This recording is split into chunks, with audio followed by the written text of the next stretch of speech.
Hawaii, a tropical paradise, a precious gem in the heart of the deep blue Pacific, the most peaceful place on Earth. But on July 15th, 2025, this paradise turned into a living hell on Earth.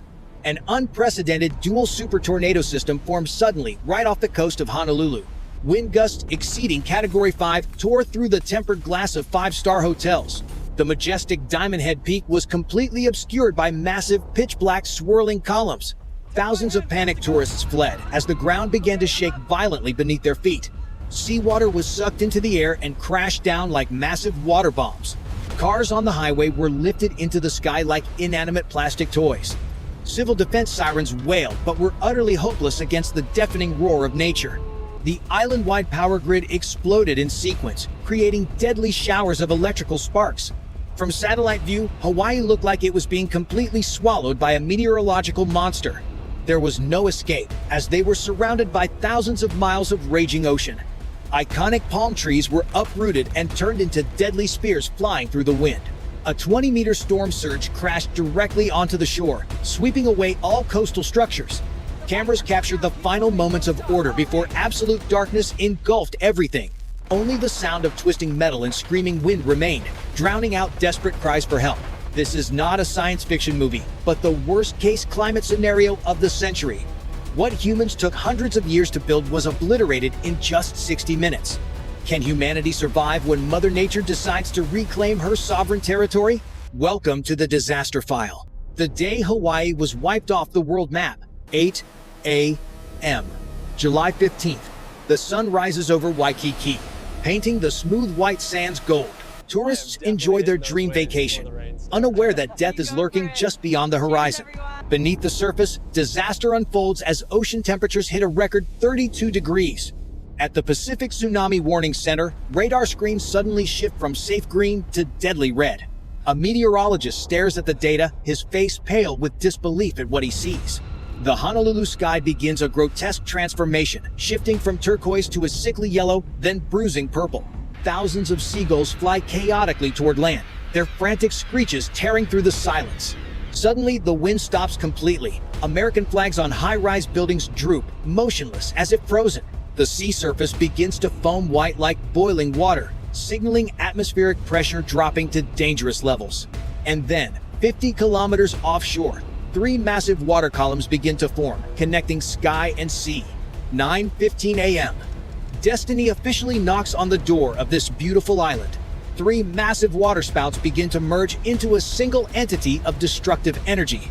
A Category F5 super tornado with a 2-kilometer diameter forms and roars toward land. Its sound resembles thousands of jet engines taking off at the exact same time. As the monster hits Waikiki, tons of sand are sucked up, forming a massive abrasive wall. The Royal Hawaiian Hotel, the historic pink icon, is the first victim of the rage. The hotel's signature dome is ripped apart like thin paper by 300-kilometer winds. Luxurious interiors are sucked out of windows, floating in midair like mere debris. The legendary Duke Kahanamoku statue is uprooted, spins in the wind, and vanishes into the rain. Not just wind, the storm brings hailstones the size of baseballs bombarding the city. Glass skyscrapers become deadly traps as thousands of windows explode simultaneously. Shards of broken glass fall onto the streets like a rain of sharp knives, shredding everything below. On Kalakaua Avenue, traffic is gridlocked, becoming an easy target for the tornado. A double-decker bus is lifted by the wind, flips over, and crashes into a fashion store facade. Bright neon signs are ripped from their wiring, falling to the street, causing explosions and small fires. But most terrifying is when the seawater begins to flood in, following the tornado's path. A 5-meter meteorological tsunami turns bustling streets into rivers of death. Cars float aimlessly, crashing into each other, creating ear-piercing metallic sounds. At Honolulu Harbor, massive cargo ships snap their anchors and drift freely like iron monsters. A port gantry crane is twisted by the wind, collapsing and crushing the containers below. Back downtown, the famous Aloha Tower is shaking violently under the pressure of the wind. The city's drainage system is paralyzed. Dirty water regurgitates from the sewers. Inside a supermarket, shelves collapse like a domino effect, burying goods and aisles. On the H1 highway, a scene of unprecedented chaos is unfolding. A fuel tanker truck is blown over, slides along the road, and explodes into a fireball. The heat of the explosion mixes with the cold water, creating columns of thick white smoke. In residential areas, traditional wooden houses are shredded like fragile matchboxes. 100-year-old trees are uprooted, crushing cars parked on the roadside. The central substation explodes. A blue artificial lightning bolt runs along the power lines. The island's entire communication system is cut. Phones lose signal, internet goes down. Queen's Hospital shakes. Doctors must use flashlights to continue surgery in the dark. The hospital's backup generator floods. The engine sound fades and dies completely. Homeless people sheltering under escalators watch desperately as the water rises. Zoos are destroyed. Wild animals escape and run chaotically through the streets. A shark, carried by the floodwaters, swims into the main lobby of a shopping mall. At the airport, small planes are blown away by the wind like dry leaves. The control tower is struck by lightning. Glass shatters. Controllers must dive to the floor. A parked Boeing 747 is pushed sideways by wind. Its wing wipes out a row of stair trucks. The airport terminal roof is peeled off. Rain pours into the check-in area like a waterfall.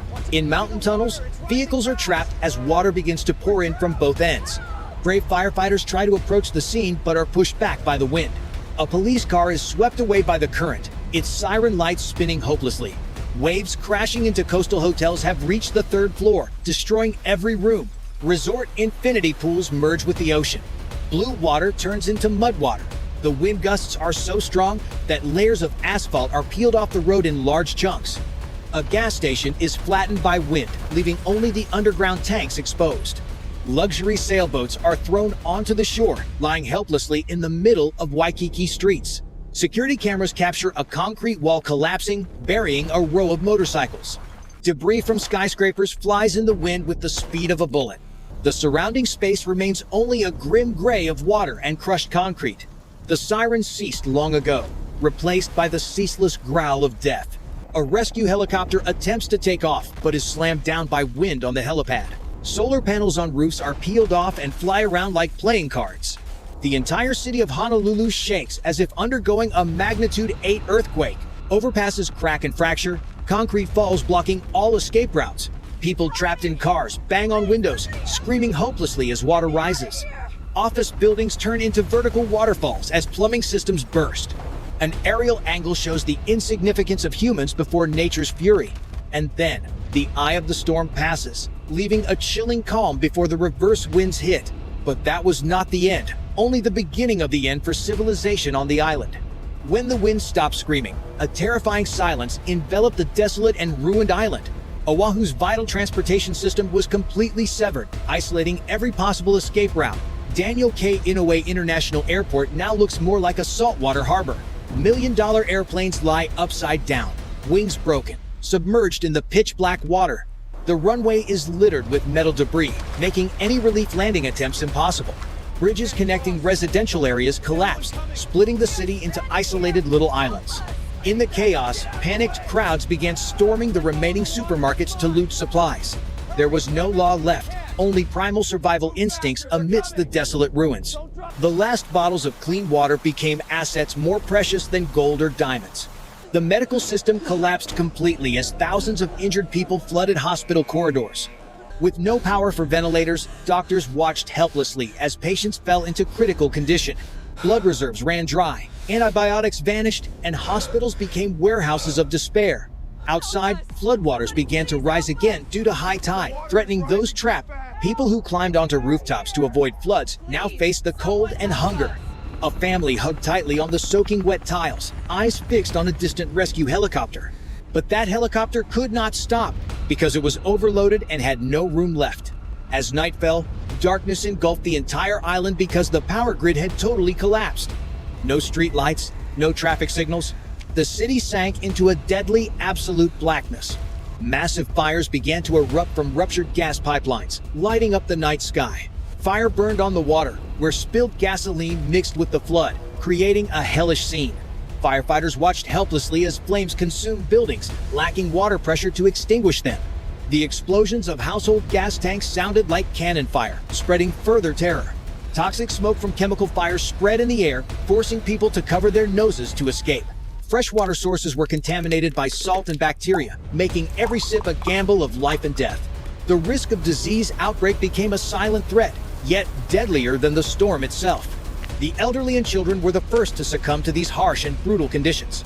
The telecom network remained dead silent, turning Hawaii into an information black hole in the Pacific. Relatives on the mainland frantically called, only to receive hopeless, endless dial tones.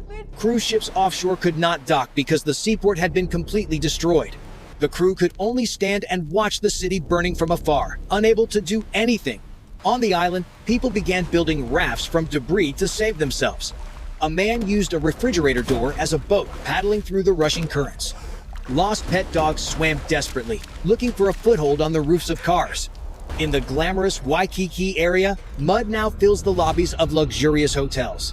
Expensive art paintings floated aimlessly, mercilessly destroyed by the saltwater. Looting began to spread as hunger overwhelmed dignity and morality. Police and military tried to establish order, but their forces were too thin for the disaster. Warning shots rang out somewhere in the night, adding to the suffocating and anxious atmosphere. Rescue efforts from the U.S. mainland were underway, but geographical distance was a major barrier. The Pacific Fleet was mobilized, but rough seas made it difficult for aircraft carriers to approach.